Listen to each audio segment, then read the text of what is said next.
Okay, y'all, I'm sorry if this isn't the perfect recording. This is my second time doing this. The first time, I encountered some technical problems, so bear with me. Okay, here goes. At this point, we are still largely left at a loss regarding what form Season 3A of Amphibia is going to take as the show progresses. There are still a lot of hypotheses floating around in the internet-verse about what shape and what form the season is going to take as it progresses, but a lot of these seem baseless or poorly thought out. That doesn't mean they're necessarily wrong. A lot could happen, and we have no idea what the future holds for this show. And I'm also not saying I'm necessarily any better. I've made a lot of predictions about what the future of the show holds, and a lot of those predictions are, for better or worse, not going to be correct. But I do think that we would all benefit if we demonstrated a little humility here, a little bit of willingness to admit the fact that we are, in fact, flawed human beings and we get things wrong all the time. We do not have future sight. And we shouldn't act like guessing what's going to happen in the show is a sort of game, and if we win the game, quote-unquote, by predicting what's going to happen, we're smarter than the show. That's a very reductionist and inane way to view art, and it's impossible anyway. Even if you correctly predict what's going to happen in the show in terms of the series of events, that's only a skeleton of what the show actually is, of the actual experience of watching the show. And not only is there a lot of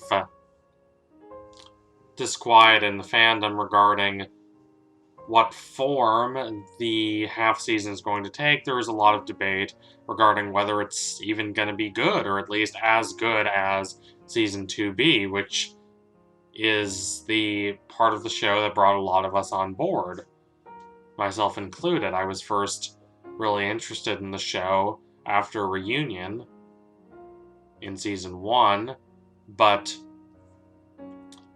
that interest did not develop into, oh, I really need to see what happens in the show on a week-to-week basis and talk about it with y'all, until we got to Season 2B. So I think a lot of people are expecting Season 3A to be a little bit of a letdown. And then there are other people who think that the people who expect it to be a letdown are just whining too much and should just be quiet. And as for me, I'm trying to not be a part of either of those camps at this moment. In the Agora of ancient Athens, the story goes, a man called Diogenes, the father of the Cynic movement in philosophy, walked around in tattered clothes with a lantern in the middle of the day and said he was looking for an honest man. That's the kind of spirit I hope to emulate. Roguish and a little cheeky, but most of all skeptical. Not so skeptical that you start to become paranoid and over-anxious and lose the ability to live in the world practically and experientially, but skeptical enough to not buy into any grand overarching narrative without inspecting the foundations of that narrative to see whether it's actually as solid as it claims to be. There is a certain set of facts that we at this juncture do know. We know that Season 3A is going to mostly take place on Earth in Los Angeles instead of taking place in Amphibia. And we also know the names and titles of a lot of the episodes that are going to be in Season 3A. What we don't know is whether these episodes are going to be relatively lighthearted or more dramatic, tense, and emotionally affecting. Whether they're going to be a lot of lighthearted adventures that don't really make one question whether these characters are going to be alright, whether they're going to have to reevaluate their own values and ideals and the choices they make, or whether they're going to be shaken by what occurs, whether they're going to find themselves clinging to what they believe to be certain and steady, only to find it slipping away from them, dissolving beneath their feet. We don't know. And a lot of people are guessing based on the episode titles, but the episode titles and even the episode descriptions we have for some episodes can hide as much as they reveal. I think True Colors, the haunting Season 2 finale,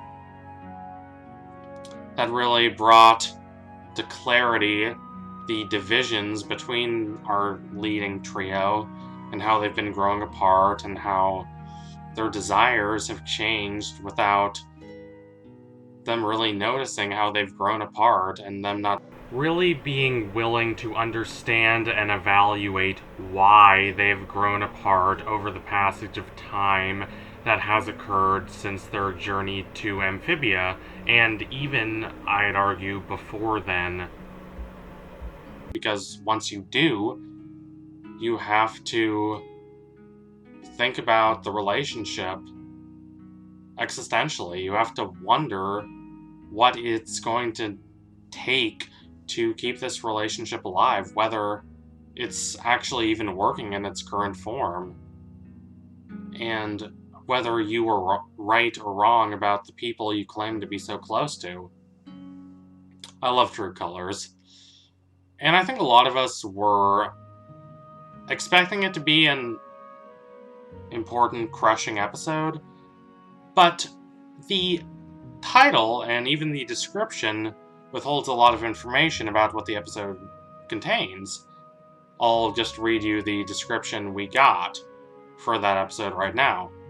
The gang travels to Nutopia to say their goodbyes and finally send all 3 girls home. However, someone has other plans. Now, when I first saw that description, I thought the reference to someone was just a means of obfuscation to not reveal what's going to happen in the episode. Now, that is partly true, but that's not the only reason they relied on the indefinite someone. It's actually brilliant. I needed a lot of time to really register how thoughtful this really is, because it's not just indefinite. That someone refers to 3 different people. It refers to Marcy, it refers to Sasha, and it refers to the king. Now, I don't want to lump all those together. The king is horrible. He's a callous, greedy, megalomaniacal ruler, whereas the other 2 are just regular teenagers who have different plans from the plans Anne had set out. They have different wants, they have different desires. Anne just assumes that they all agree with her, that they all want to go home as much as she does. Though she's the empathetic one, ostensibly, she doesn't always seem to understand what those around her actually want and what they're actually trying to achieve. She doesn't always understand their psyches. And I don't think one should necessarily side with her. A lot of people say that she was betrayed twice, and I guess, sure. But she also continued to be kind of ignorant a lot to Marcy's own feelings, which she is not doing a great job of hiding. And she also literally tries to kill Sasha, which, isn't great, especially since Sasha was not fighting back. I think a lot of people need to consider that when they think about their perspectives about Anne just being a victim and Sasha being the bad one. It's more complicated than that. But I group all of these together because these characters interrupted Anne's narrative about them all going home together and everyone being happy. Even if Andreas had not showed up, there would have been a falling out between the three of them. In fact, I think it might have been as interesting, if not more interesting, if Andreas hadn't entered the picture. Then it would just be three friends realizing they don't all want the same things. So my point is that you cannot discern what the episode is going to be like from the title alone, or even from the descriptions alone. Yes, it is rather unfortunate that a lot of this season is not going to take place in Amphibia. I understand that they're not doing 50% in one world, 50% in the other. I accept that, but I think even 30% in Amphibia or 25% wouldn't hurt. Nonetheless, there is a lot of narrative, a lot of drama to be drawn out of Anne's interactions in the human world in Los Angeles. We need a lot of information about Marcy's parents or even Sasha's parents.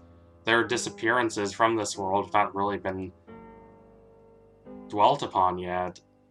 I'm not expecting the show to turn into The Leftovers, but I am expecting it to linger a little on what that is like, on the suffering and sorrow and regret of losing a daughter and just having no idea where she is for half a year and always questioning yourself.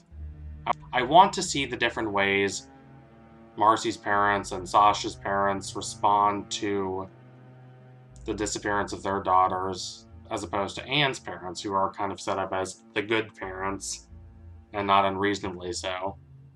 But are these ostensibly nonchalant, lighthearted episodes really going to be lighthearted, or are they going to be simple covers for a lot of airing of anxiety, yearning, grief, desperation, and realization of one's own failings and one's own lack of willingness to deal with what has happened in the past, as we see a lot with Anne? To be quite frank, I think it's probably going to be a little of both.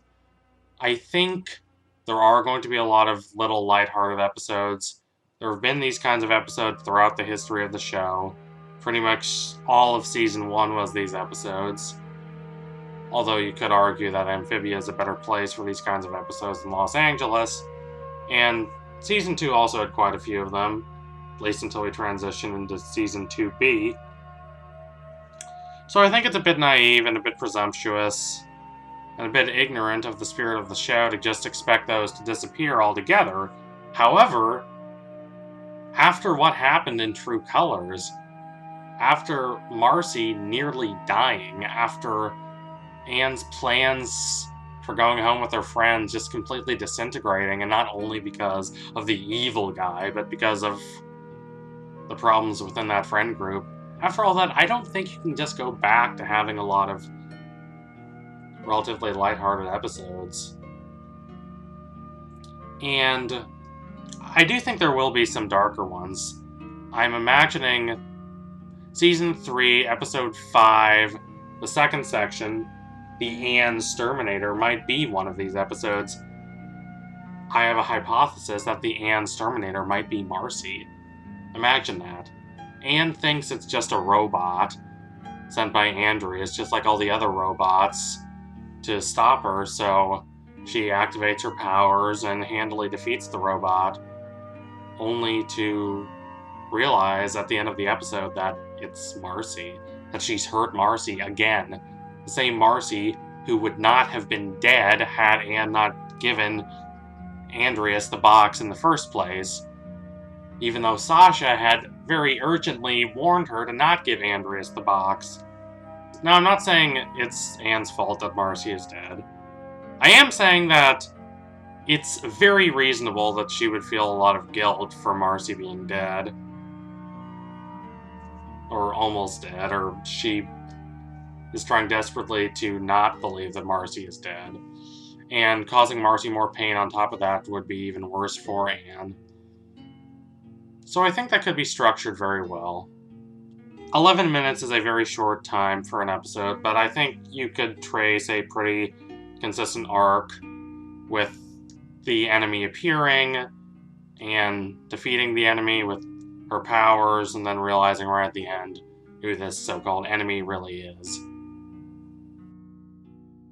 Considering that this segment would be about 1/4 of the way through the entire season, right at the halfway mark of this half season, it would be an appropriate place for the season to transition from lighter matters into the more serious and dramatic storytelling that defined a lot of